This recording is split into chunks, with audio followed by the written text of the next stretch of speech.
नमो अरिहन्ताणम् नमो सिद्धाणं नमायुरियाणम् नमो वज्रायाम् नमो लोय सवसानम् त्वाचिनेन्द्रं गतसर्वदोषम् सर्वज्ञदेवं हितदर्शकं च श्रीजेन सिद्धान्तप्रवेशिकेयं विरच्यते स्वल्पधिया हिताय।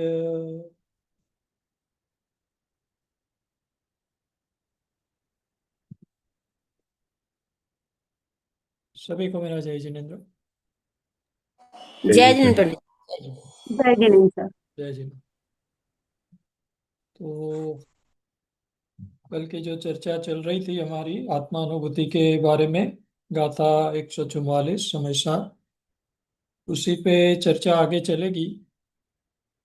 कल जो भी बातचीत हुई वो सबको कुछ कुछ समझ में आया कि ठीक ठाक है, मतलब आज थोड़ा और खुलेगा, आज इसे और थोड़ा लाइट करेंगे। कल क्या था, बहुत सारा मटेरियल आप तक पहुंचाने का था, बहुत सारी बातें, बहुत सारे पॉइंट्स, बिंदु, जो इम्पोर्टेंट चीजें हैं एक बार आप तक पहुंचाने का था। तो अपन शांति से बात करें, चर्चा करें। विदाउट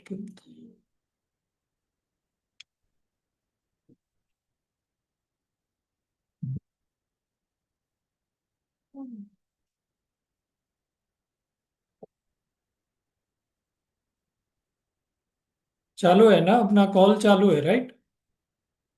हाँ, मेरे को एक मैसेज आया साइन आउट का, तो इसलिए मैं थोड़ा रुक गया। ओके, तो आज थोड़ा लाइट करने की कोशिश मैं करता हूँ, ज़्यादा रिपीटेशन अभी न करते हुए। अपने को जहाँ से चर्चा आगे बढ़ानी है वो पॉइंट देखने के बाद हम सारी प्रोसेस को रिविजिट करेंगे, ताकि अपने माइंड में फिक्स हो जाए कि ये प्रोसेस में हो क्या रहा है। क्योंकि बहुत सारी चीजें 3-4 दिन से चल रही है ना। पहले सम्यक दर्शन की परिभाषा वगैरह देखा, मिथ्यात्व को समझा, फिर उसके 20-25 पॉइंट डिस्कस किए। एक एक एक एक पॉइंट इतने इम्पोर्टेंट है कि एक्चुअल में 3-4 सेशन में इसको कवर करना और जस्टिफाई करना मुश्किल है। इसमें ज़्यादा ही सेशन लगते हैं, पर अपना भाव ये था कि आप तक कोई बात पहुँचे, अपने को ये महत्वपूर्ण चीज़ें हैं उससे आपको अवगत कराए, और फिर आगे अपने पास जैसे जैसे समय मिलेगा अपन वापस रिविजिट कर सकते हैं। तो कल हमने 5 लब्धि वाली प्रोसेस की चर्चा की, जहाँ पे क्षयोपशम लब्धि की बात की, फिर विशुद्धि लब्धि की बात की, फिर देशना लब्धि की बात की, प्रायोग्य लब्धि की बात की, और करण लब्धि भी मैंने जस्ट थोड़ा सा एक्सप्लेन किया था, उसमें ज़्यादा कुछ अपना करना रहता नहीं है। और उसके बाद हमने जो गाथा में जो इम्पोर्टेंट पॉइंट बताए हैं कि भाई सबसे पहले आप आत्मा का स्वरूप समझो, क्योंकि उसी की अनुभूति करने आप जा रहे हैं। तो आत्मा का स्वरूप अच्छे से समझो, उद्देश्य ना लब्धि द्वारा आपको सब समझ में आएगा, है ना। तो आत्मा का स्वरूप समझना क्या है वो सब हमने डिस्कस किया था। फिर मति ज्ञान, मति ज्ञान में क्या है, 5 इंद्रिय और मन को कैसे समेटना है, कैसे आत्म सन्मुख करना है, वो बात हो गई थी। और आगे अपने को अभी श्रुत ज्ञान की जो प्रोसेस है उसकी थोड़ी सी चर्चा करनी है। और उसके बाद में आपको एंटायर प्रोसेस को एक बार एट ए ग्लांस कैसे क्या अपन बात कर रहे हैं वो मैं आपको दिखाऊंगा। तो मैं स्क्रीन शेयर करता हूँ, ताकि आपको श्रुत ज्ञान रिलेटेड पॉइंट्स आपके सामने रहे जब मैं बात कर रहा हूँ।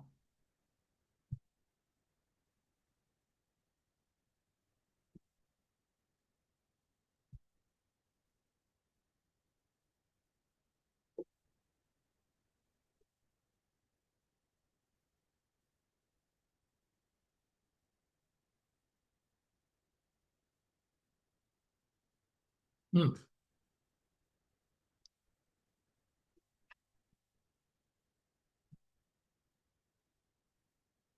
हाँ, तो कल आपको दिखाई दे रहा है ना स्क्रीन पे? हाँ, तो देखिए कल अपन कहाँ थे। लास्ट में अपने ने ये मति ज्ञान को, यहाँ पे थे। मति ज्ञान तत्व को आत्मसन्मुख करने का मतलब क्या? पांच इंद्रियां आत्मा को नहीं नहीं जान सकती, वगैरह वगैरह अपने ने सब बातें की, है ना। और जो पर्याय की बात की कि जो अपनी ज्ञान की पर्याय है वो पर पदार्थ में लगी हुई है, तो उसे सिमट के उसे पकड़ के आत्मा के सन्मुख करो। तो वही की वही पर्याय तो आप उसको पकड़ के इधर लेके आओ आत्मा के सन्मुख, ऐसा पॉसिबल नहीं है, क्योंकि उतना टाइम रहता ही नहीं है वो पर्याय के पास। तो नई पर्याय जो होगी उसको इंद्रियों के थ्रू पर पदार्थों में बाहर जाए, उसके पहले ही उसको आत्मा का विषय बनाने दो। ये बात अपनी यहाँ हुई थी। और अभी अपन ज्यादा रिपीट ना करते हुए श्रुत ज्ञान पे अभी आ जाते हैं। श्रुत ज्ञान को आत्म सन्मुख करना मतलब क्या? ये अपन कौन से पॉइंट पे है? अपन ने जो बात की पहला पॉइंट, वैसे तो पांच लब्धियों तक की बातें की, उसमें 1 2 3 आ जाता था। सॉरी, एक और दो पॉइंट उसी में आ जाते थे। तीसरे पॉइंट पे अपने ने बात की कि आत्मा को समझो, जिसको पहचानना है, जिसको जानना है, जिसको अनुभूति में लेना है उसको समझो, वो तीसरा पॉइंट था। चौथा पॉइंट, हम चौथे पॉइंट पे है। चौथे पॉइंट में क्या बोला? मति ज्ञान श्रुत ज्ञान की पर्याय को आत्मसन्मुख करो, ऐसा आता है ग्रंथ में, समय सार में भी आता है। वही की वही चीज मैं आपको बता रहा हूं। तो अपने ने उसमें से मति ज्ञान को आत्मसन्मुख करना मतलब क्या, वो कल बात हो गई। अभी श्रुत ज्ञान को आत्मसन्मुख करना, ये क्या है ना। तो अपने को याद रहे टोटल 5 स्टेप में मैं बात कर रहा हूँ, हम चौथे स्टेप पे है। पांचवा स्टेप तो कुछ है नहीं, वो तो सम्यक दर्शन होना ही होना है वहां। तो अभी चौथे स्टेप में श्रुत ज्ञान की बात कर रहे हैं। कान से गुरु उपदेश सुना, वो मति ज्ञान का काम है। आपने उपदेश सुना ना, वो तो मति ज्ञान है। आंखों से जिनवाणी पढ़ी, तो वो भी मति ज्ञान का काम है। अभी अपने ने जो मति ज्ञान श्रुत ज्ञान समझा ना, उसको थोड़ा आप कोरिलेट कर पाएंगे। ये जो हम काम कर रहे हैं वो तो मति ज्ञान का हुआ। अब जब सुनने के बाद, पढ़ने के बाद चिंतन में लग गए, तो वो मति ज्ञान का काम नहीं है, है ना। श्रुत ज्ञान अभी करेगा, उसमें एनालिसिस पूरा, विश्लेषण करेगा, मीमांसा करेगा। हमने जो सुना जो समझा वैसा ही है वैसा नहीं है, क्या है, सारे तर्क लगेंगे, विकल्प लगेंगे। उसको और कंफर्म करने के लिए वापस हमारे क्वेश्चंस उठेंगे, शंकाएं उठेगी, उसका समाधान होगा। वापस पढ़ेंगे, वापस समझेंगे। ये सब श्रुत ज्ञान में होता है। और बात चल रही है आत्मा की। ओके। तो यहाँ क्या बोला कि पढ़ने के बाद चिंतन में लग गए, तो वो मति ज्ञान का काम नहीं है, वो श्रुत ज्ञान का काम है। किसी भी विषय में सूक्ष्मता में जाना, चिंतन करना, ये श्रुत ज्ञान का काम है। ठीक है, यहां तक सब ठीक है। आगे देखते। तत्व विचार करने में मन साधक है, लेकिन निर्णय हो जाने के बाद मन जनित विकल्प चलते रहते हैं, तब वो मन अनुभूति में बाधक बनता है। देखिए अभी भूमिका सेट हो रही है। क्या बोला अभी तक?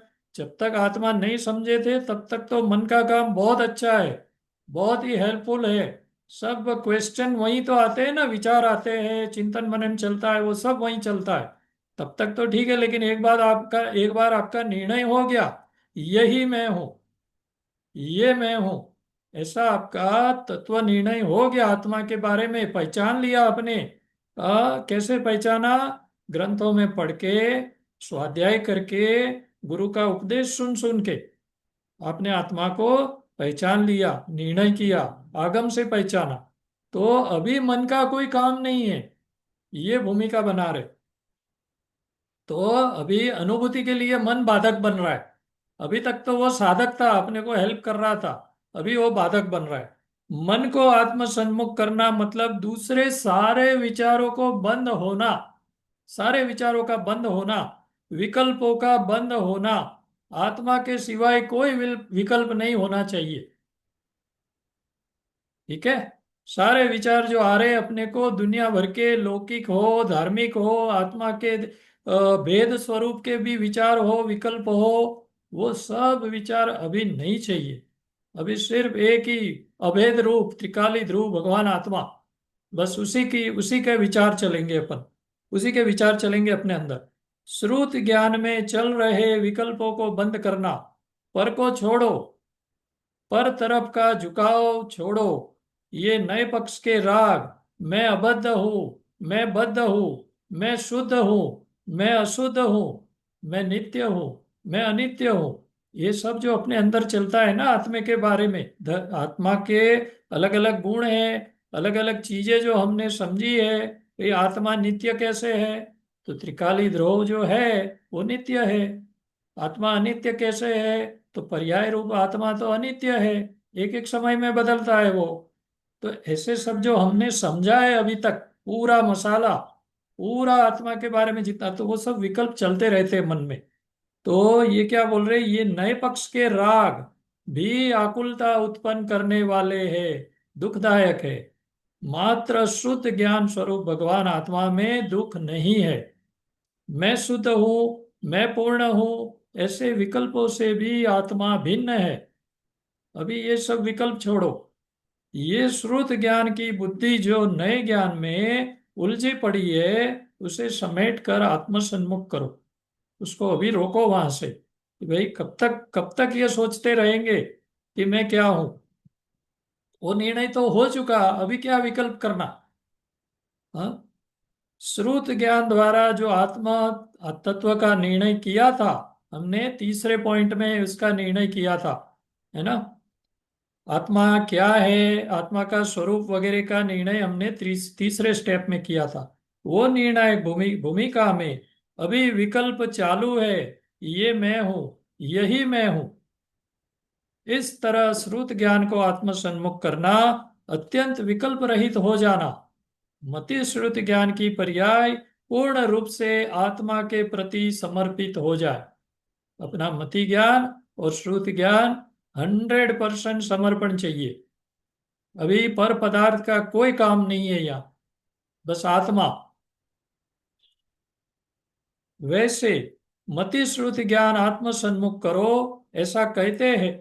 वो वास्तव में ये सारी प्रक्रिया अपने आप होती है। ऐसा कहा जाता है, ऐसा करो ऐसा करो, एक्चुअली आत्मा तो कुछ करता ही नहीं है ना, तो करो करो क्या होता है? आत्मा सिर्फ जानता दिखता है। तो हमें यहाँ क्या बता रहे, एक एग्जाम्पल भी मैंने यहाँ लिखा है। जैसे अपने को भोजन करना है, तो भोजन करने के लिए पैसे कमाने पड़ेंगे। पैसे आए तो उससे अनाज वगैरह ग्रोसरी जो बाई करनी पड़ेगी, मार्केट से जाके सब खरीदना पड़ेगा। सब्जियां लेनी पड़ेगी, उसकी तैयारी करनी पड़ेगी, फिर उसका कुकिंग होगा, भोजन तैयार होगा, फिर वो कवला आहार मतलब एक कौर अपने मुंह में जाएगा। ये भोजन करने की पूरी प्रक्रिया है। अभी कौर आपके मुंह में आ गया, आपने उसको निगल लिया, गले के नीचे उतर गया, फिर आपको क्या करना है? फिर और कुछ अंदर जाके करना है क्या? वो जो आपने भोजन किया, उससे उससे तो जो जो प्रोपोर्शन में बॉडी के जिस जिस अंग में जितनी शक्ति जितनी ऊर्जा जाना है, जितने विटामिन जहां जिस प्रोपोर्शन में, विटामिन डी बोलो, ए बोलो, सी बोलो, जो भी, वो अपने आप ही तो हो जाते हैं ना। कोई अंदर डॉक्टर को बुलाना पड़ता है कि इसका विटामिन डी क्यों कम है, इसको ठीक करो? ऐसा कुछ नहीं है, अपने आप अंदर हो रहा है। अपना खून अपने आप बन रहा है, हड्डियां मजबूत हो रही है, मांस वगैरह सब जो गर्मी अपने को चाहिए, उसमें जो स्ट्रेंथनिंग होनी है वो अपने आप हो रही है। तो यही बात यहाँ बता रहे कि आपने आत्मा को जब तक नहीं समझे थे, तब तक पूरी प्रोसेस आपने की। तब तक आपको सूक्ष्म ज्ञान, सूक्ष्म लब्धि से लेके विशुद्धि लब्धि में कुछ किया आपने, फिर आपने देशना लब्धि में कुछ काम किया, प्रायोगिक लब्धि में काम किया, फिर आप फाइनल स्टेज में अभी आ गए हो। अभी जब आप चिंतन मनन कर रहे हो, मति ज्ञान और श्रुति ज्ञान को आत्म सन्मुख ला रहे हो, तब आपको कुछ करना नहीं है, वो अपने आप दोनों मिलेंगे। वो दोनों को अपने आप मिलना है उस प्रोसेस में। ये लास्ट जो प्रोसेस है ना, वो करण लब्धि की है ये। करण लब्धि में ग्रंथों में क्लियर कहा गया है कि आपको कुछ करना नहीं है। आपकी विशुद्धि जैसे जैसे जैसे जैसे बढ़ती जाएगी, अपने आप वो मिलन हो जाएगा। ऐसा है। तो यही बात देखिए, मैंने ये लास्ट बुलेट में लिखी है कि मति श्रुति ज्ञान आत्म सन्मुख करो, ऐसा कहते हैं। वास्तव में ये सारी प्रक्रिया अपने आप विटामिन शरीर के अंगों को जो होती है, जैसे भोजन पेट में जाने के बाद जो शक्ति मात्रा में मिलना हो मिल जाते हैं, वैसे ही मांस यदि रूप मिल जाते हैं, निज रस से खून हड्डी आदि सिर्फ यहाँ कुछ लाइंस मेरे मिसिंग लग रहे हैं, बट एनीवे उससे कोई फर्क नहीं पड़ता है। सिर्फ आत्मा का निर्णय करना पड़ता है। यह यहाँ भी निज रस से सारी प्रक्रिया हो जाती है। जैसे भोजन में सारी प्रक्रिया हो जाती है, वैसे ही हो जाती है। अभी अपन आ गए पांचवें स्टेप पे। इसके पहले चौथे स्टेप में अगर आपको श्रुत ज्ञान रिलेटेड कोई चीज अभी समझ नहीं हो, बातचीत करनी है, तो थोड़ा रुक सकते हैं अपन। पांचवा स्टेप में बस अपनी प्रोसेस कंप्लीट हो रही है, तो तब जाके वापस भी आप मुझे बता सकते हैं जो भी। पांचवें स्टेप में क्या बता रहे, जब यह मति ज्ञान और श्रुत ज्ञान निर्विकल्प हो गया, अभी कोई विषय कषाय में अपना मन नहीं जा रहा है, पर पदार्थ में नहीं जा रहा है, आत्मा में भी जो भेद रूप आत्मा देखते हैं, इतनी इतने गुण है, इतनी पर्याय है, इतने आत्मा के प्रदेश है, ऐसा सब कुछ नहीं चल रहा है, तो अपन निर्विकल्प हो गए। तो उस केस में क्या होगा, तब तत्काल ही समय सार स्वरूप भगवान आत्मा का दर्शन होता है। बस ये एक मति और श्रुति ज्ञान की एक जो पर्याय है, उसी का सब खेल है, उसी का काम है। ज्ञान होता है, भगवान आत्मा प्रतीति में आता है, अनुभूति में आता है, और उसमें अतीन्द्रिय आनंद का झरना झरता है। आत्मा की इसी प्रतीति का नाम आत्मा अनुभूति है, सम्यक दर्शन है, सम्यक ज्ञान। ये लास्ट स्टेप था 5 नंबर का। ओके। अभी इसमें कोई ज्यादा खुलासा नहीं है, मैं फिर भी बता देता हूं। अत्यंत विकल्प रहित होने से आत्मा तत्काल ही निज रस प्रकट हो जाता है। तो यह आत्मा प्रकट हो गया। अंतर में दृष्टि पड़ी, ज्ञान की दशा जब ज्ञान तरफ ढली, उसी क्षण भगवान आत्मा निज रस से प्रकट हो जाता है। निज रस मतलब क्या? निज रस बार बार आता है ना, अपने आत्मा का अपना अपना रस। तो निज रस मतलब ज्ञान रस, आनंद रस, शांत रस, सम रस, वितराग रस। ऐसे निज रस से भगवान आत्मा प्रकट हो जाता है। आपके पास जितना ज्ञान है, पूरा ज्ञान आत्मा को समर्पित करना होगा। मति श्रुति ज्ञान पूर्ण रूप से आत्मा में लगाना है। क्या मतलब इसका? अपने पास ज्ञान सबके पास अलग अलग है। ओके, मतलब मात्रा में, है ना? तो सबका ज्ञानावरण तो है ही, लेकिन क्षयोपसम जो बोलते हैं उगाड़, सबका अलग अलग है, किसी को ज्यादा किसी को कम। तो इसको एक उदाहरण मैंने किसी प्रवचन में सुना है, आपको मैं वो उदाहरण देना चाहूंगा। अच्छा उदाहरण लगा मुझे। उससे क्या है, शायद आपको थोड़ा और खुलेगा ये। जैसे एक बच्चा है, उसको उसके पापा ने 10 रुपया दिया, बोले बेटा जा, तेरे को जो चाहिए वो ले लेना मार्केट से, है ना? बच्चा 10 रुपये की नोट लेके दौड़ा, गया मार्केट में। उसने खिलौनों की दुकान देखी, वहां रुक गया। उसने एक खिलौना देखा दुकान में, उसे वो बहुत पसंद आ गया। उसे मतलब इतना पसंद आ गया, इतना पसंद आ गया कि दूसरा कुछ नहीं चाहिए, बस ये खिलौना आज मुझे चाहिए, है ना? तो उसने दुकानदार से पूछा कि ये खिलौना कितने में दिया। अब दुकानदार भी कब से वो बच्चे को देख रहा है कि ये बच्चा ये खिलौने पे कितना रीझ गया है, कितना इसको टिकटिकी लगा के देख रहा है, कब से देख रहा है, और पता नहीं क्या क्या सोच रहा है।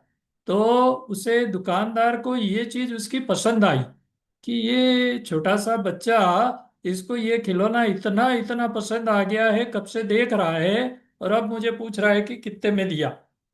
तो बात ये थी, खिलौना तो वैसे 100 रुपये का था, पर दुकानदार को पता तो चल जाता है कि बच्चे के पास 100 रुपये तो होने नहीं है, है ना? तो उसे क्या है, उसे नाराज भी नहीं करना है। उसको बोला कि तेरे पास कितने पैसे हैं? तो वो लड़के ने सीधा 10 का नोट जेब से निकाल दिया, और बताया कि ये मेरे पास 10 रुपये। तो वो दुकानदार ने बोला ये खिलौना 10 रुपये का ही है, तू ले ले। तो वो बच्चा इमीडिएटली वो झपट के खिलौना लेके 10 का नोट उनके हाथ में थमा के भागा, सीधा घर पहुंच गया।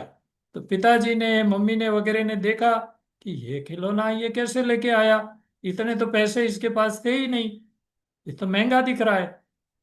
तो पापा ने पूछा कि कहाँ से लाया, तो चोरी करके लाया लगता है। बोले नहीं नहीं, मैंने कोई चोरी नहीं की है, मैं तो दुकानदार से ही लेके आया हूँ। बोले तेरे पास तो इतने पैसे थे ही नहीं, कैसे लाया। बोले तूने जरूर कुछ तो गड़बड़ी की है ना, या तो तूने मेरी जेब से पैसे निकाले होंगे। बोले नहीं, मैंने ऐसा कुछ नहीं किया है। वो बेचारा घबरा गया, पापा ने एक चांटा भी मारा, ऐसी चीजें कहाँ से लेके आ गया तू। तो वो रोने लग गया, अब करे क्या। फिर बहुत लड़के ने समझाया कि पापा मैंने कोई चोरी नहीं की है, न मैंने दुकानदार को ठगा है, न मैंने कोई वहां पे भी चोरी नहीं की, न घर में चोरी की। मैं वाकई वहां, मुझे दुकानदार ने 10 रुपया बोला, मैं लेके आया। तो पिताजी को थोड़ा विश्वास होने लगा। फिर उन्होंने कहा चल ठीक है, तू एक काम कर, ऐसे 100 खिलौने लिया, है ना, तो मैं तेरे को ये 1,000 रुपया दे देता हूँ, तू ले आ। बोले पापा मुझे एक ही चाहिए था, अब आपको चाहिए तो आप ही चले जाओ। तो उसके पापा ने उसको बोला तू चल मेरे साथ, मेरे को तो चाहिए। तो वो लेके गए, है ना। तो दुकानदार को बोले ये खिलौना है आपके पास, बोले है ना। बोले कितने चाहिए, बोले 100 चाहिए। तो वो तो फटाफट निकाल के दे दिए, और इन्होंने 1,000 रुपया दे दिया। बोले ये क्या, 1,000 के थोड़ी है ये। बोले कितने के, बोले 10,000 के। बोले ऐसे कैसे, अभी अभी तो ये 10 रुपये में लेके गया मेरा लड़का। तो दुकानदार ने कहा आपके लड़के को मैंने 10 रुपये में दिया, वो बात सही है, वो मैं गलत नहीं बोल रहा हूँ, लेकिन मैंने उसको देखा, वो इतने प्यार से उतने टिकटिकी लगा के वो खिलौने खिलौने को कब तक तो देख रहा था, उसको इतना पसंद आ गया, ये भी समझ में मेरे को आ रहा था।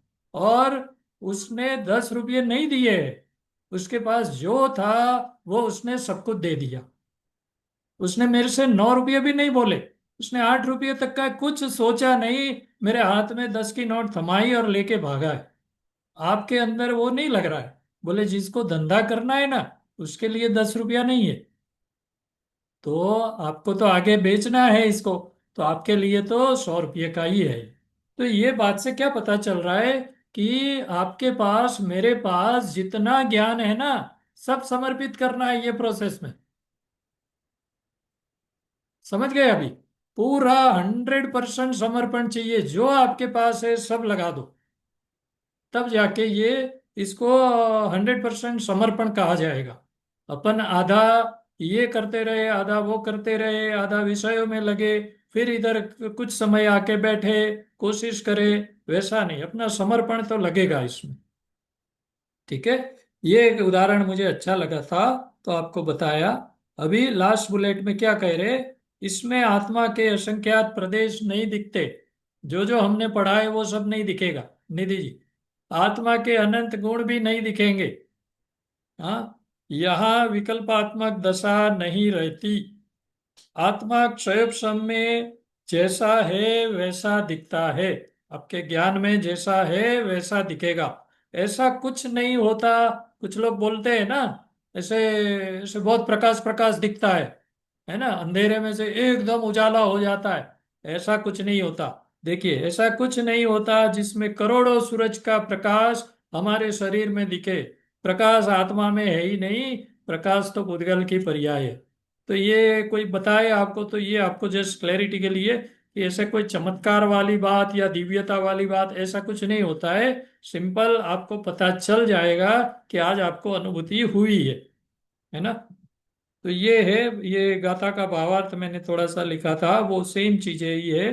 देखिए भावार्थ ये है कि आगम ज्ञान से ज्ञान स्वरूप आत्मा का निश्चय करो, इंद्रिय बुद्धि इंद्रिय बुद्धि रूप मति ज्ञान को ज्ञान भाव में ही मिलाकर तथा श्रुत ज्ञान रूपी नए विकल्पों को मिटाकर श्रुत ज्ञान को भी निर्विकल्प करके दोनों को आत्म सन्मुख करना, ऐसे एक अखंड प्रतिभास करने को ही सम्यक दर्शन सम्यक ज्ञान कहते हैं। ये 3 लाइन में बताइए पूरी प्रोसेस, है ना। अच्छा, अभी कल आप कुछ कह रहे थे प्रदीप जी, तो मैंने थोड़ा सोच के ये ऐड किया था कि पूरी प्रोसेस में अपन बात क्या कर रहे हैं। आत्मा अनुभूति प्राप्त करने के लिए करण लब्धि का होना तो आवश्यक है, और करण लब्धि के लिए हमने आगे की दूसरी 4 लब्धि भी समझ ली, त्रय सम लब्धि से लेके, है ना। उसको भी थोड़ा रिविजिट करेंगे। ज्ञान स्वभावी आत्मा का निर्णय करना, मतलब आत्मा क्या है उसको पहचानो तो सही, है ना। वो तो मस्ट है। इमीडिएटली नेक्स्ट स्टेप अपनी मेहनत यहाँ पे ही करने की वो आती है। आत्मा के ज्ञान स्वभाव को भली भांति समझना, ठीक है। मति ज्ञान और श्रुत ज्ञान रूप ज्ञान पर्यायों को बाह्य के विषयों में से समेटकर आत्म सन्मुख करना, है ना। जब यह मति ज्ञान श्रुत ज्ञान निर्विकल्प होके आत्म सन्मुख होता है, तब तत्काल ही भगवान आत्मा का दर्शन होता है, ज्ञान होता है। भगवान आत्मा प्रतीति में आता है। आत्मा की इसी परिणति का नाम आत्मा अनुभूति सम्यक दर्शन सम्यक ज्ञान है। हाँ, और इसका मैं आपको समराइज भी कर दूं, ये सारांश में सब आ जाता है। वैसे मैंने थोड़ा एट ए ग्लांस कोशिश आज की थी, मैं आपको दिखाता हूँ। इसके बाद एक और टॉपिक है अपना, वो भी आज कर लेंगे अपन। देखिए प्रदीप जी, और कौन है आज क्लास में, मीना जी दीपा जी है कि नहीं? हाँ दीपा, जी सर। हाँ ठीक है ठीक है। मैं भी देखिए, हूँ अंकल। हाँ हाँ, देखिए आत्म सम्यक दर्शन आत्मा अनुभूति की विधि क्या है, जो हमने अब तक बात की है ना, उसी को मैंने समराइज किया है एक फ्लो चार्ट के रूप में। स्वयं लब्धि, पेज नंबर 12। तत्व विचार हो उतना उगाड़ चाहिए। कितना चाहिए? 5 इंद्रिय और मन चाहिए। संगी पंचेंद्रिय हमारा जन्म हुआ है, तो ये एक स्वयं लब्धि है, आप तो यही समझो। अभी इसमें मैं ज्यादा बहुत सारे पॉइंट एक्सप्लेन करने की कोशिश नहीं कर, सीधा सीधा टू द पॉइंट बात करेंगे। अपने अंदर इतनी योग्यता है, वी आर एलिजिबल, कि हम तत्व विचार करें। हमारे अंदर इतना ज्ञान है, तो कोई बहानेबाजी इसमें नहीं चलेगी। आप संगी पंचेंद्रिय हो, आप जस्ट पुरुषार्थ करो थोड़ा, काम होने वाला है। तो ये पहला स्टेप। पहले स्टेप में एक्चुअली कुछ करना ही नहीं है, हमारा तो जन्म ही वैसे हुआ है। सेकंड, विशुद्धि लब्धि, अपनी मंद कसाई होनी चाहिए। आत्मा को समझना है, बाकी के काम बाद में करूंगा।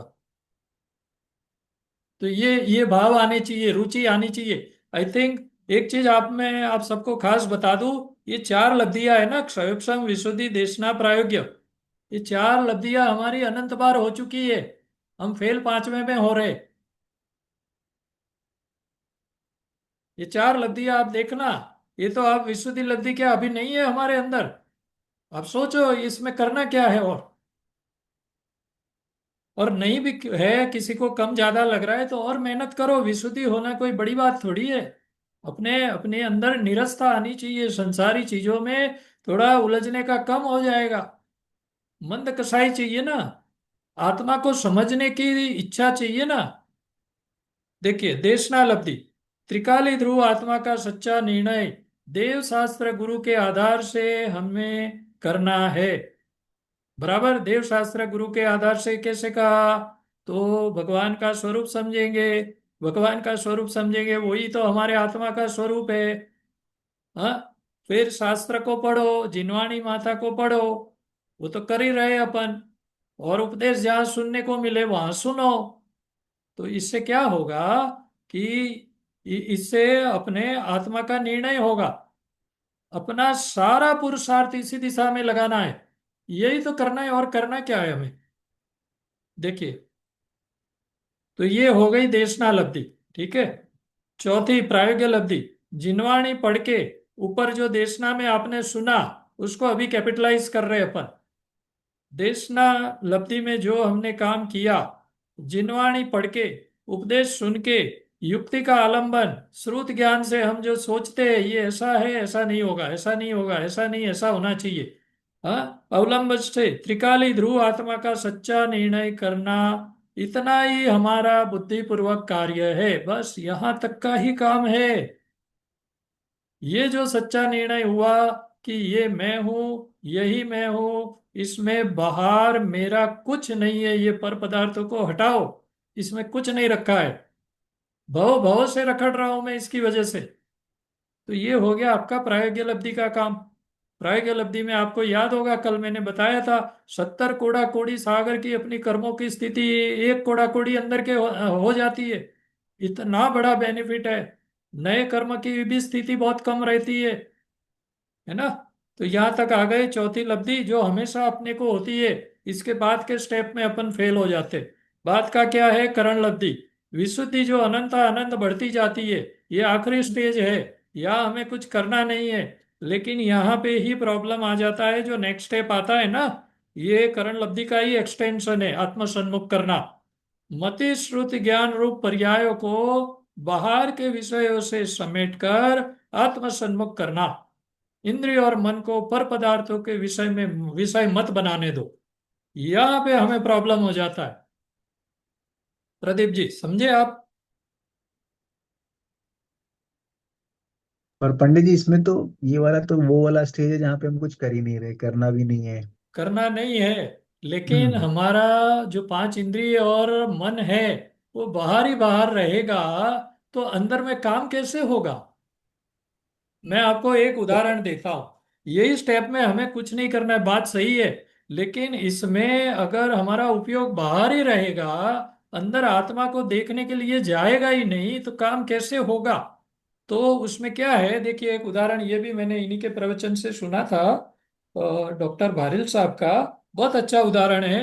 उन्होंने क्या बताया, एक टंकी है, बहुत बड़ी टंकी, उसके ऊपर एक नल है ना, पानी का सप्लाई उसमें सोर्स के लिए, तो अंदर पानी भरे इसके लिए पाइपलाइन है। तो वो नल नल चालू करो तो टंकी भरने लगती है। अब टंकी भरेगी, 1 कलाक आपने अगर नल चालू रखा तो टंकी पूरी भर जाएगी। हाँ, अभी वही टंकी को 5 सप्लाई के नल है, बाहर जिसको कंजम्पशन करना है उसके लिए 5 नल दिए हुए हैं। ओके, तो अगर वो 5 नल 5 के 5 आपने खोल दिए तो 1 घंटे में टंकी खाली हो जाएगी। ठीक है, ऊपर का नल बड़ा है, उसमें थोड़ा ज्यादा फ्लो है, 1 घंटे में एक ही नल से पूरी टंकी भरती है। और 5 नल अगर आपने खोले जब कंजम्पशन हो रहा है, तो वो भी 1 घंटे में टंकी खाली हो जाएगी। ये बात हुई। सबको समझ में आ गया? दीपा जी, निधि जी, मीना जी, हाँ जी सर। है ना? थोड़ा थोड़ा। थोड़ा थोड़ा क्यों, अभी ये तो बहुत सिंपल एग्जाम्पल है। बताओ क्या समझ में नहीं आया? मैं क्या बोल रहा हूँ, ऊपर टंकी भरनी है तो एक ही नल चालू करना है, 1 घंटे में टंकी भर जाएगी। ठीक है, ये बात क्लियर है दीपा जी? हाँ जी सर। हाँ, अभी जब लोगों को पानी चाहिए टंकी में से, तो 5 नल दिए हुए हैं, तो जिसको जो नल मिलेगा वो चालू करके अपनी अपनी बाल्टी भरेगा वहां से। ठीक है, तो पांचों नल अगर 1 घंटा चालू रखा तो पूरी टंकी खाली हो जाएगी। हाँ क्लियर? जी। ठीक है, तो अभी क्या है, अपना कैसे हो रहा है कि मति ज्ञान और श्रुत ज्ञान की पर्याय कंटिन्यूस चालू है, निरंतर उत्पन्न होती रहती है। लेकिन हमने क्या किया है, हमारी 5 इंद्रियों के नल खुले रखे। तो उसी तरह वहां जब टंकी खाली है, आपने ऊपर का नल खोला, आप सोचेंगे 1 घंटे में भर जाएगी, लेकिन आपने बाकी के 5 नल भी तो खोल के रखे, तो भरेगी कैसे? जी। तो जब टंकी में पानी जब भर रहे हो, तब वो 5 नल को बंद करना होगा ना भाई, तभी तो टंकी भरेगी। वैसे ही जब हम मति श्रुति ज्ञान को आत्म सन्मुख कर रहे हैं, तब ये 5 इंद्रिया और मन को भी ले लो, इसको उसको बंद रखना पड़ेगा ना काम उसका। उसकी अभी कोई आवश्यकता नहीं है। और हमने ये पॉइंट बड़े डिटेल में चर्चा की थी कि इंद्रिय और मन के बगैर भी मति श्रुति ज्ञान होता है। मैंने समझाया था, आप उस वक्त ट्रैवलिंग में थे, लेकिन आपने बाद में देखा हो तो विग्रह गति में कैसे होता है, पहला तो प्रश्न वही आ गया था। तो वही मैंने समझाया था, विग्रह गति में तो न शरीर है, न इंद्रिया है, न मन है, तो वहां पे तो ज्ञान तो है ही हमारा। तो जब आत्मा अनुभूति कर रहे हो तभी भी आपको इंद्रिय और मन की आवश्यकता वो स्टेज में नहीं है। पहले के ये सब लब्धियां क्लियर करने में तो जरूरत पड़ती है, बाद में नहीं है। तो उसको उसको साइलेंट कर दो और इसको आत्म सन्मुख करो। तो ये वाले स्टेप में अपने को गड़बड़ होती है। देखिए, इसके बाद लास्ट तो कुछ नहीं है, सम्यक दर्शन। जब मति ज्ञान और श्रुति ज्ञान निर्विकल्प होकर आत्म सन्मुख होते हैं, तब तत्काल ही समय सार स्वरूप भगवान आत्मा का दर्शन होता है। ऐसा 1 पेज है, मैंने कल भी बोला था, 5 स्टेप में ही मैंने समराइज किया था इसको। पर कल क्या है, बहुत सारा आपको उसको एम्फसाइज करने के लिए बहुत बताना पड़ता है ना। नहीं तो थोड़ा थोड़ा 4 लाइन में बताऊंगा तो बोले हो गया, चलो आगे बढ़ते। ऐसे कैसे आगे बढ़ेंगे? ये तो 3-4 सेशन चाहिए इसमें पूरा समझाने में। अभी भी मैंने कितना कट किया होगा आप सोच सकते हैं। मेरे को जितने हम्म। पॉइंट बोलने थे ना इतने ही लगाए यहाँ। नहीं तो अपन दूसरी दूसरी दिशा में चले गए, 20 मिनट उस पर चले गए, तो क्या मतलब, फिर अपना मैनेज नहीं होता है ना ये। तो ये प्रोसेस है। अभी अभी यहाँ पे रुकेंगे नहीं हम। अभी आप लोग समझ तो गए हैं मेरे ख्याल से, दीपा जी, निधि जी, आप दोनों, आप सब कंफर्म कीजिए यहाँ तक समझे कि नहीं समझे। क्योंकि अभी अगला स्टेप है, वो बहुत ही इंपॉर्टेंट है आपके जीवन में। वो जी वो ही हाँ। करना है हमें। बोलिए। आ गया सर, अभी समझ में। समझ में आ रहा है ना? अभी देखिए, ऐसा नहीं है कि 100% सब हो जाएगा। मैंने क्या कहा, हमारा ये इंट्रोडक्शन चल रहा है इस प्रोसेस से। तो बस पहचान हुई, आप सब समझ गए, सब कुछ अभी कर ले, ऐसी कोई बात ही नहीं है इसमें। इतने से थोड़ी होगा, 1 घंटे 2 घंटे 3 घंटे में नहीं होता है ये। और इसके ऊपर तो हमने 1 ही घंटा डाला होगा अभी तक। तो वो चिंता मत करो। आपको एक डायरेक्शन मिला कि हाँ ऐसी कोई चीज है, इसके ऊपर ही काम करना पड़ेगा। ठीक है। अभी मैं बात कर रहा था कि अभी करें कैसे, मेथड क्या है। इसको करने की कोई मेथड भी तो होनी चाहिए ना। तो अभी देखिए, अभी इसका एक जो आचार्य जी ने भी सब जगह ग्रंथ में बताया, वो सामायिक सामायिक लेके बैठो आप 48 मिनट, और उसमें ही आप ये चिंतन मनन करो और ध्यान करो। ये बात है। तो अभी ज्यादातर बहुत लोग का देखने में आता है कि सामायिक में वो अलग अलग क्रियाएं करते हैं। कि उनको मेन मेन चीज, सामायिक बहुत ऊंचे लेवल की साधना है। सामायिक में तो आप मुनि बन गए साहब। सामायिक और स्वाध्याय कंपेरेबल नहीं है वैसे। सामायिक उसके भी ऊपर के लेवल की बात है। ठीक है। तो लोगों को अपने ने देखा होगा, वो या तो नौकार माला गिनते हैं, या स्तुति भी कर लेते हैं, या कुछ स्वाध्याय कर लेते हैं। कुछ लोग तो यूट्यूब पे प्रवचन लगा देते हैं सामायिक में। तो ये ऐसे नहीं होगा, है ना। एक एक चीज आप समझते जाइए। जो इम्पोर्टेंट लगे आपको कहीं नोट करना है, नोट करते जाइए। वैसे मैं ये आपको शेयर करने वाला हूँ। आपको गाइडेंस भी दे दूंगा कि इसमें से आपको अपनी किताब में क्या नोटबुक में क्या लिखना चाहिए। ओके। तो पहली बात ये आ गई कि ये नौकार वाली गिनना, स्तुति गिनना, स्तवन गाना, या फिर कुछ स्वाध्याय कर लेना। आज आज मैं ये पर्टिकुलर गाथा कर लेता हूँ, पाठ कर ले, ये सब चीजें नहीं होगी इसमें। करो, उसका कोई निषेध नहीं है। उसके लिए टाइम अलग रखो। सामायिक मतलब सामायिक, है ना। तो इसमें अपने को चिंतन मनन करना है। तो चिंतन मनन, जैसे मैंने पहले भी एक आध बार बताया था, कि शुरू की भूमिका में अपने को क्या करना है, 7 तत्वों के बारे में चिंतन मनन कर सकते, 6 द्रव्यों के बारे में कर सकते।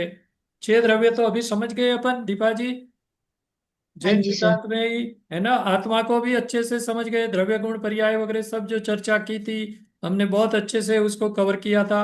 ठीक है। वो ध्रुव अंश है, पर्याय अंश है ना, ये सब बातें बहुत की थी हमने। फिर 12 भावना आती है। 12 भावना का भी चिंतन मनन आप कर सकते हैं। ठीक है। फिर अपने भगवान का स्वरूप, अरिहंत का स्वरूप, सिद्धों का स्वरूप, इसको समझिए। आपको ख्याल में है भगवान हाथ के ऊपर हाथ रख के क्यों बैठते हैं, वो मुद्रा में क्यों रहती है प्रतिमा? किसी को आइडिया है? कि सर कोई किसी का करता धरता नहीं है, भगवान भी हमारा करेक्ट। कुछ नहीं कर सकते। करेक्ट, भगवान ये कह रहे ना मुझे कुछ देना है ना मुझे कुछ लेना है। तो अपन सोचते ये हाथ के हाथ ऊपर धरे बैठे हैं, क्या करेंगे हमारा। अरे उनको कुछ करना ही नहीं है।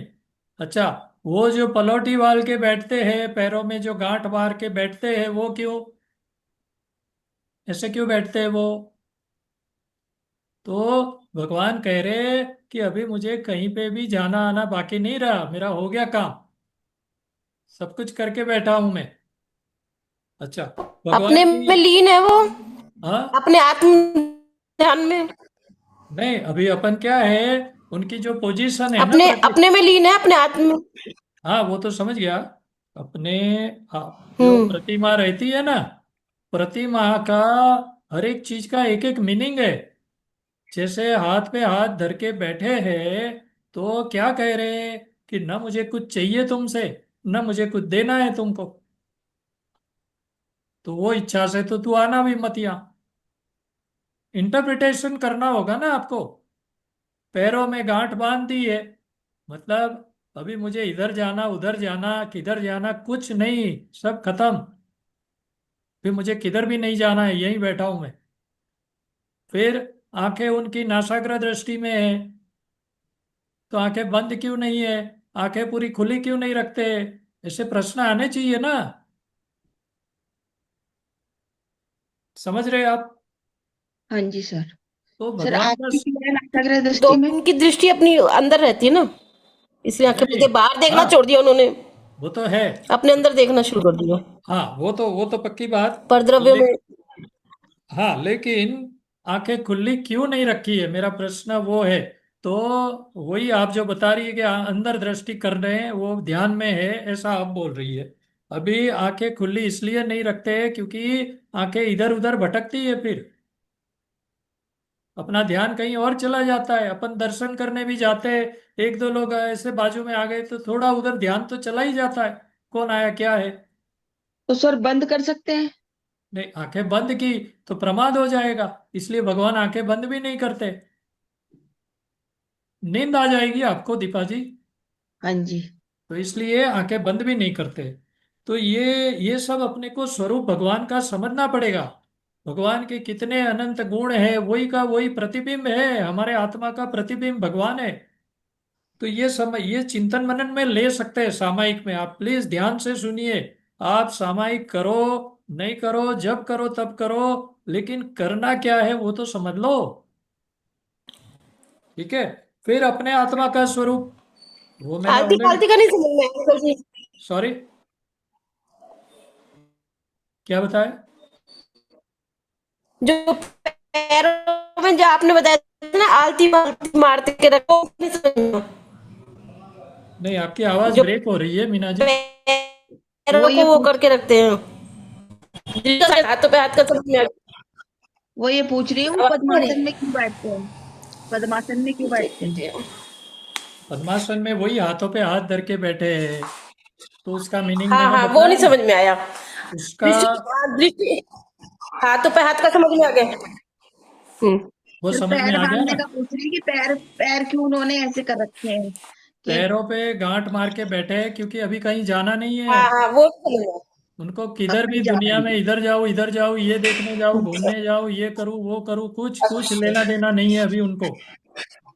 ठीक है। हाँ, जैसे हम घूमते रहते हैं इधर उधर। हाँ, हम आज इधर गए कल उधर गए, ऐसा हमारा हाँ मन हाँ। हमेशा।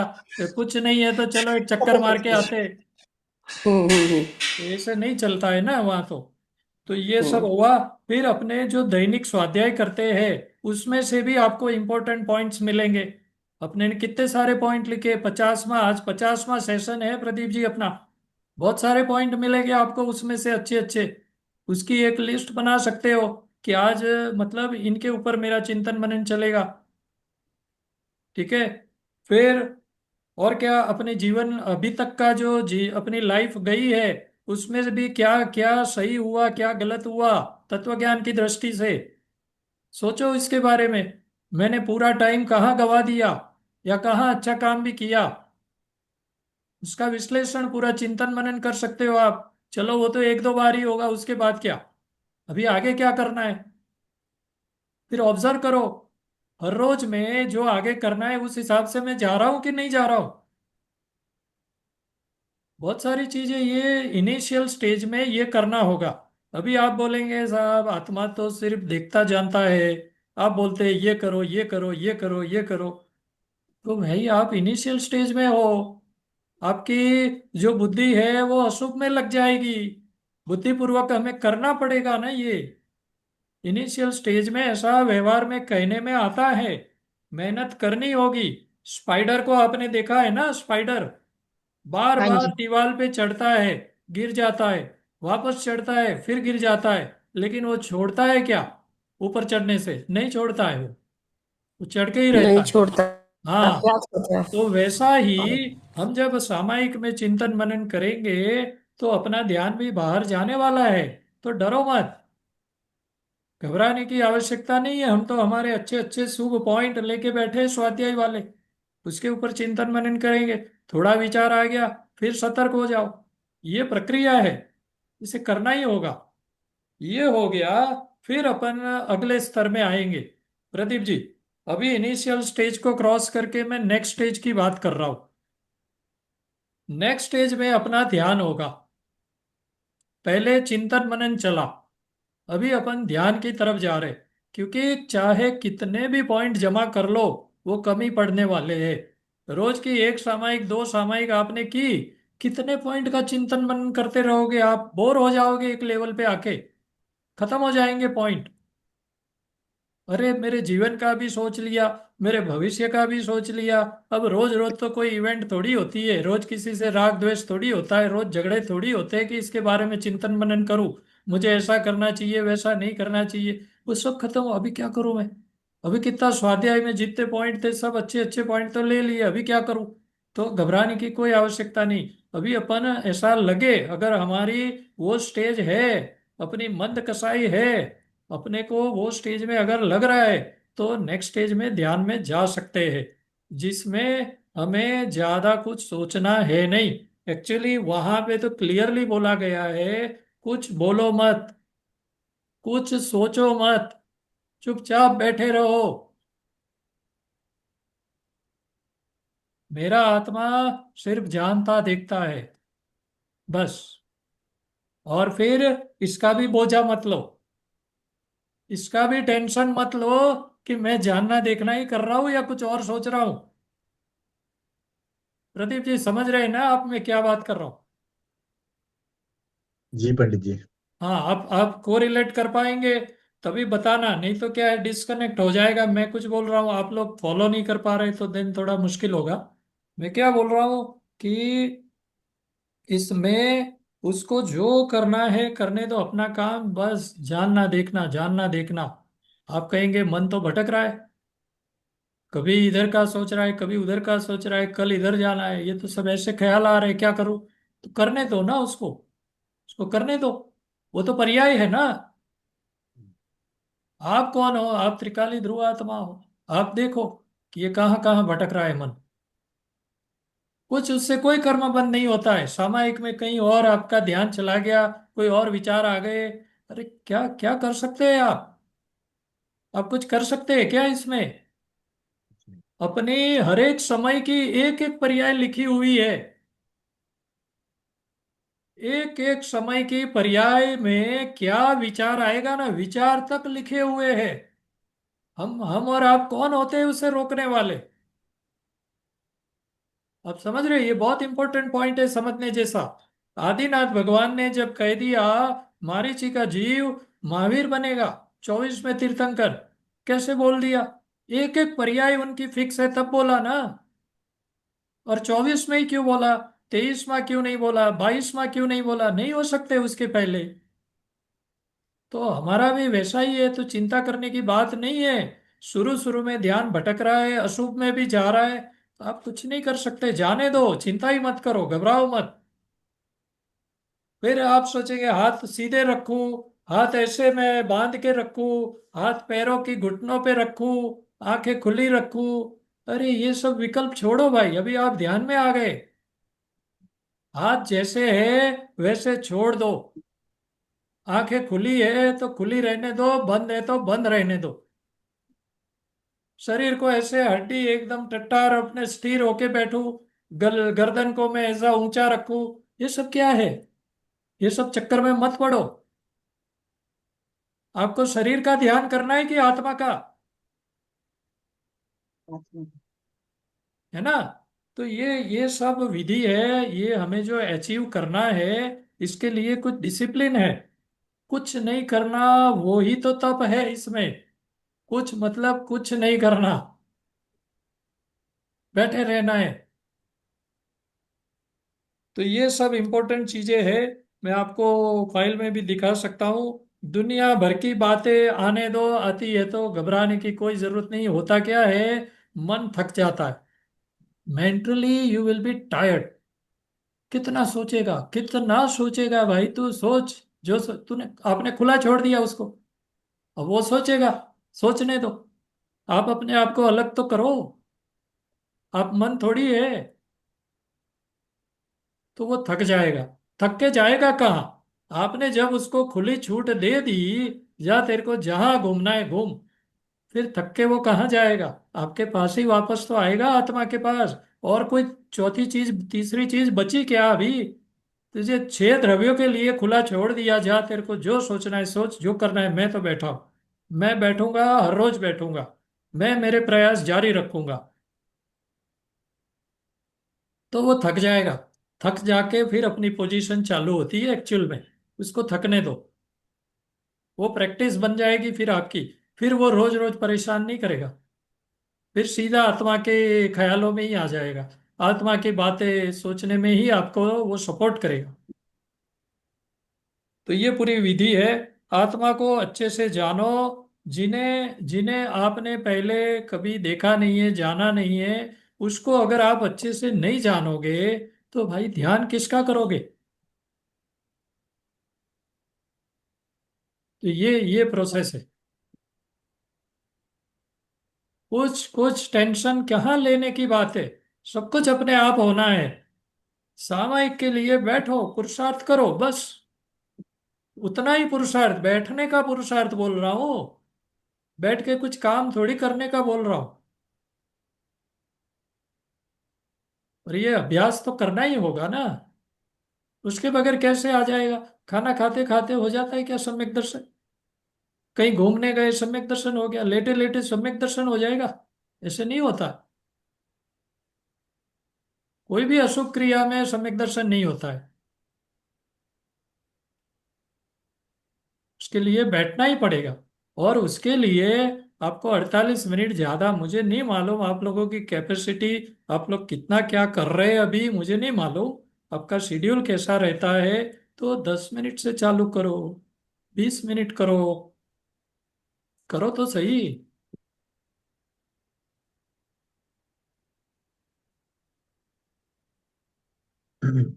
इसमें ये, एक बात, जी बताइए। अ, ये मन का थकावट करने वाला बात पंडित जी जो है, ऐसे उसको रोकेंगे नहीं तो चलता ही रहेगा। नहीं क्योंकि चलेगा। आप करके देखो, मैं पर्सनल अनुभव बोल रहा हूं मेरा। ऐसा नहीं होगा।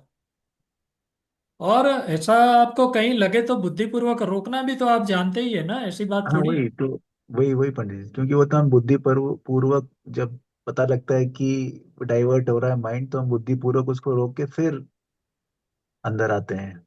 हाँ, पर हर बार ऐसा नहीं होगा। आपका जैसे जैसे अभ्यास बढ़ेगा, तब क्या होगा कि आपको एक एक पॉइंट इन टाइम ऐसा हो जाएगा कि आप स्थिर हो जाओगे। आपका न तो मन चल रहा है, न 5 इंद्रिय चल रही है। आपको कुछ पता नहीं। अगर आपका रोडवे, अगर कोई आपका घर है वगैरह, आवाज वगैरह आती है, कुछ आपको पता नहीं चलेगा। घर में बर्तन की आवाज है, ये वो, कुछ कुछ पता नहीं चलेगा। आप स्थिर हो जाओगे। आपको लगेगा आप अभी निद्रा में हो। पर आपको ये भी पता लगेगा कि आप निद्रा में नहीं हो। क्योंकि निद्रा में है तो इतना हम सोच भी नहीं पाते। तो ये स्टेज भी आता है। हम्म। उसके बाद का फिर फाइनल स्टेज आता है। तो जहाँ पे आपकी इंद्रियां भी थक गई, आपका मन भी थक गया, वो लोग आउट हो गए हैं, जैसे आप बिल्कुल अंधेरा है, जैसे आप आकाश में गमन हो रहा है, ऐसा ही कुछ समझो। आपको पता नहीं है आप कहाँ बैठे हो, आपको पता नहीं है क्या आवाज आ रही है, इष्ट अनिष्ट अच्छा बुरा लगने की तो बात ही जाने दो, जब पता ही नहीं है, इतनी आवाज हो रही है वो भी नहीं सुनाई दे रही है, पर वो ज्यादा देर टिकती नहीं है, ये मैं जरूर कहूंगा। वो लिंक टूट जाती है बार बार, और फिर वापस उसी दशा में पहुंचना, वो फिर दूसरे दिन पे बात चली गई, उसी दिन सेम टू सेम 48 मिनट में वापस वो लिंक नहीं बैठेगी। तो ये सब है। आप बस यही करते हैं, आप कहीं पे भी कितने भी विद्वान से सुन लो, शायद कोई कोई चीज अलग बताए, लेकिन मैंने आपको समय सार का आधार दिया है, और ये जो मेथड है वो मैंने भी अच्छे अच्छे विद्वान से सुनी है, तभी आपको बता रहा हूं। और इसमें कोई कोई दोष नहीं है, ऐसे ही होता है। आपको सुख की अनुभूति का तो चालू होना हो ही जाएगा एटलीस्ट। सम्यक दर्शन का तो क्या है, जैसे मैंने कहा, कौन सी वो घड़ी है, कौन सा वो समय है, उस पर्याय में आत्म अनुभूति होनी है तो वो तो तभी होगी, अभी उसका तो हम इसमें क्या गारंटी दे, है ना। पर बात यही है कि इसमें बहुत कुछ क्लिंजिंग हो जाती है, अपने अंदर की कसाई इतनी मंद हो जाती है, दुनियादारी से अपना लेना देना कम हो जाता है, डिटैचमेंट बढ़ता जाता है, निरसता बढ़ती जाती है, एक तरफ आप एक अलग ही व्यक्तित्व बन रहे हो, आपका सुख का अनुभव है वो बढ़ता जाता है, बहुत कुछ चलता है इसमें, पूरा जीवन बदल जाता है एक्चुअली। ये लंबी प्रोसेस है, इसके लिए मेहनत, मेहनत में क्या है। चलो टेक अवे क्या, अपना टाइम भी हो रहा है, पूरी चर्चा हमने की, क्या टेक अवे क्या इसका, हमें जो जो अमल करना है वो क्या करें। तो स्वाध्याय करो, चिंतन मनन और ध्यान करो, बस घूम फिर के पूरा चक्र घूम के हम वहीं के वहीं आ गए, वही करना है इस भव में। स्वाध्याय से अच्छा और कोई काम नहीं है। आपको पता है जो ये फ्लो चार्ट में मैंने आपको आपको स्क्रीन शेयरिंग है ना, अभी अपन हटा सकते हैं, खैर रखते हैं। मैं क्या बोल रहा हूँ, ये जो प्रोसेस है ना, ये आदिनाथ भगवान ने भी फॉलो की है और महावीर स्वामी ने भी की है। ये लब्धियां 5 लब्धियां लिखी मैंने, यही करना है। आप बताओ ना, जितने भी गए मोक्ष में, और महावीर स्वामी जो 6 6 महीना, आदिनाथ भगवान 6 6 महीना 7 7 महीना ध्यान में रहते थे, अपने बाहुबली 1 साल तक क्या कर रहे थे।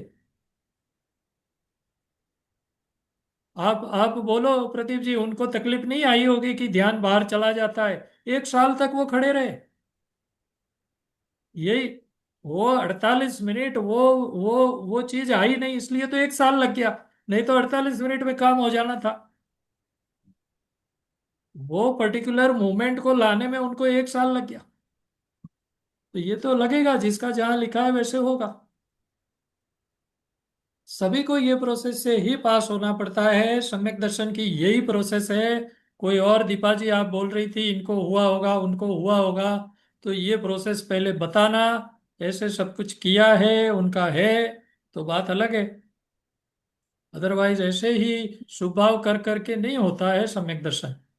फिर वो तो पिछले 30 साल से सामायिक भी कर रही है। हाँ, तो आपको चर्चा आगे करनी चाहिए, चर्चा आगे आपको करनी चाहिए, और क्या उनके उनके पास अपन सीख सकते हैं, ऐसा फिर देखो आप इससे मैच करो।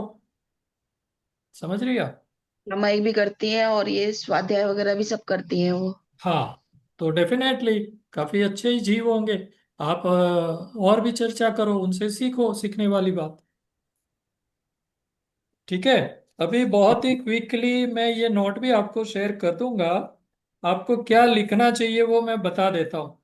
आप सब नोट कर लीजिए, ताकि ये 11 12 पेज आपको लिखने की जरूरत नहीं है।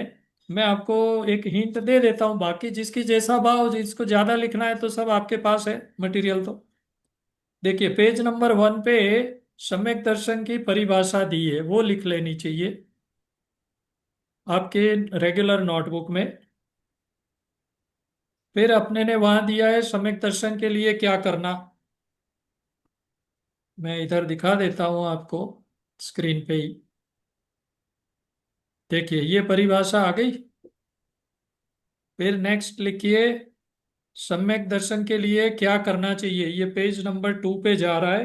पेज नंबर, हाँ, 2 पे जा रहा है, देख लेना, वो तो आगे पीछे भी हो सकता है। फिर मिथ्यात्व का अभाव, मिथ्यात्व की परिभाषा लिखिए, पॉइंट नंबर 3। मिथ्यात्व के प्रकार लिखिए।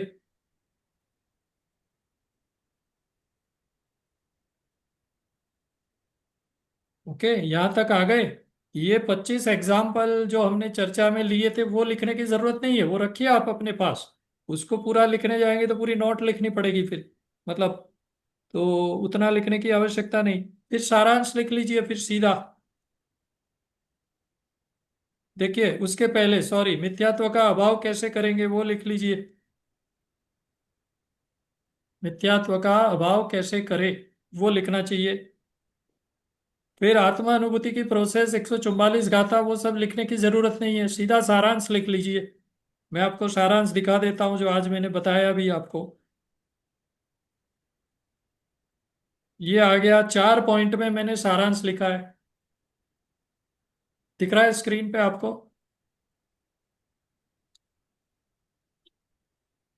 और मैंने जो अभी आपको प्रोसेस बताई कि आत्मानुभूति की विधि, आत्मचिंतन मनन और ध्यान कैसे करे, ये मैंने इसमें लिया हुआ है ऑलरेडी। देखिए शुरू की, ये पूरा लिखना चाहिए आपको यहां से। शुरू की भूमिका में सामयिक काल में चिंतन मनन किसका करे, 7 तत्व, 6 द्रव्य, 12 भावना, अरिहंत का स्वरूप, अपने आत्मा का स्वरूप, ये सब आपको लिख लेना चाहिए एज इट इज। फिर अगले स्तर की भूमिका में क्या करे, कुछ बोलो मत, कुछ सोचो मत, सब लिखा है इसमें मैंने। कोई चेष्टा मत करो, सिर्फ जानो, जानने का काम करो। अपने उपयोग को मुक्त कर दो, उपयोग जहां जाए वहां जाने दो, जाने दो, चिंता मत करो, सब लिखा है। तो आपको ये अभ्यास में काम आएगा, नहीं तो आप करेंगे कैसे। अपने मेथड ही गलत पकड़ ली तो कैसे रिजल्ट आएगा फिर। कई लोग पूछते हैं आंखें खुली रखे कि बंद रखे। पंडित जी ये हाथ कहाँ, घुटनों पे रख दे या ऐसे भगवान बैठते हैं वैसे बैठे। अरे भाई तेरे को जो तू करना क्या है वो बता। और कभी कभी क्या है, ऐसे पैर थोड़े थकी जाते हैं तो थोड़ा ऐसा हिला सकते हैं क्या, थोड़ा हिला तो कुछ, अरे तो क्या क्वेरी लेके आता है भाई। वो आत्मा की बात कर रहा है तो शरीर की बात कर रहा है। तो इसलिए मैं बहुत ही कैटेगरिकली आप सबको, ये गलती अपन संपर्क में आए हैं तो एटलीस्ट ऐसी ऐसी गलतियां सब ना करें और उसमें उलझे नहीं ज्यादा। ये सब बहुत कराते हैं ना बात, मेडिटेशन फलाना ढीकना सब, प्राणायाम वगैरह, तो उससे क्या अभी क्या बात करनी उसकी। अपना तो जैन दर्शन में ये अच्छे से अच्छा दिया है, यही करो भैया। नाक कान श्वास ये सब की चिंता मत करो, ये सब शरीर की क्रिया है। श्वास इधर से निकाले इधर से निकाले, अरे क्या है, कहाँ से क्या निकाले तो बड़ा ही, क्या है कि सब जगह सुन के आते हैं ना, फिर अपने को परेशान करेंगे। तो ये सब आप लिख लीजिए। और मुख्य बिंदु जिसका अमल करना है वो खास लिखिए, स्वाध्याय स्वाध्याय स्वाध्याय, मिथ्यात्व का अभाव, चिंतन मनन और ध्यान, बस इतना सा करना है। इस टॉपिक को आज तो अपना कंप्लीट हुआ, वापस कभी भी लेना पड़ा अपन देखेंगे, जैसे जैसा रहेगा संजोग। बताइए। पंडित जी कल आपका थोड़ा एक्सपीरियंस बताइए, अभी ध्यान का, मेरा, सामायिक का। थोड़ी देर हाँ, आप कैसे करते हैं, और जब बाधाएं आती है तो आप उसको कैसे रिजॉल्व करते हैं। तो थोड़ी देर के लिए कल आप पर्सनल एक्सपीरियंस, वो सामायिक रिलेटेड या अदरवाइज। सामायिक और ध्यान। सामायिक और ध्यान, ठीक है, बात कर लेंगे थोड़ी बहुत, है ना। ठीक है, और किसी को कोई प्रश्न। मैं स्क्रीन शेयरिंग स्टॉप करता हूँ, आज पूरा अपना ज्यादातर स्क्रीन पे गए हैं। यस, किसी को कोई प्रश्न।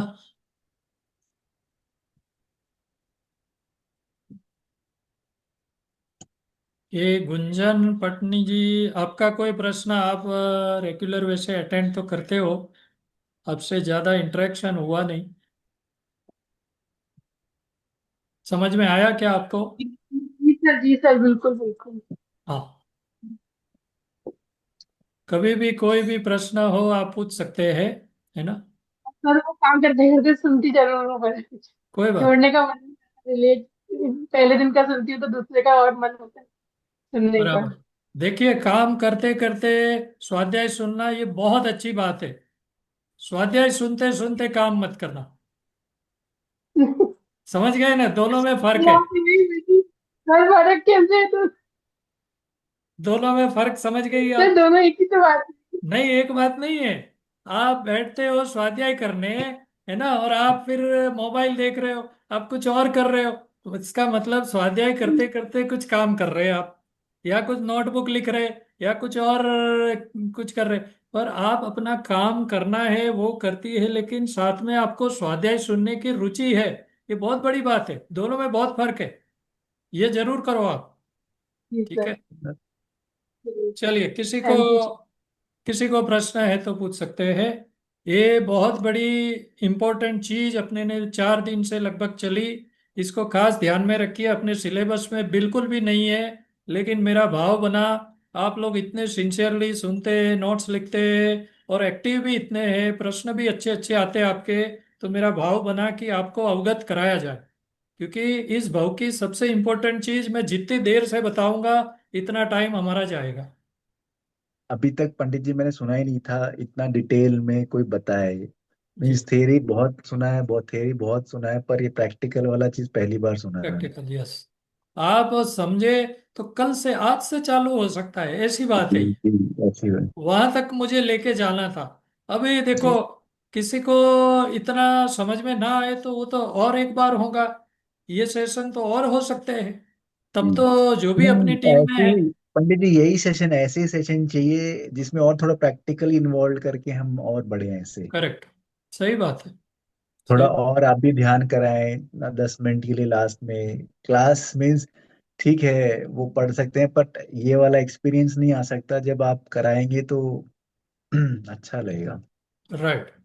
और जैसे मिथ्यात्व की अपनी बात बहुत है, वो तो बस दरिया हाँ, सबसे बड़ा तो हमारा वीक पॉइंट वो वही है जी पंडित है जी। ना। हम आगे बढ़ना चाहेंगे, लेकिन जो बैगेज है उसको तो छोड़ा नहीं, तो फिर तकलीफ हो जाएगी फिर से। सुनते हैं समझ जाते हैं, पर जब प्रैक्टिकली करने का आता है तब नहीं हो पाता, तब वो हटता ही नहीं, फिर वो हम अपनी बुद्धि लगाते हैं।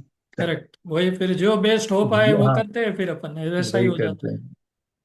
चलिए, बड़े बढ़िया, है ना। जिनवानी स्तुति कर लेते हैं, निधि जी।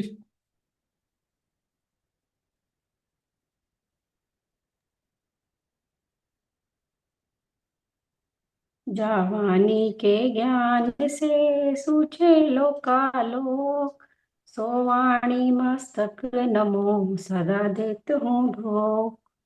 पर नमो कर्मण।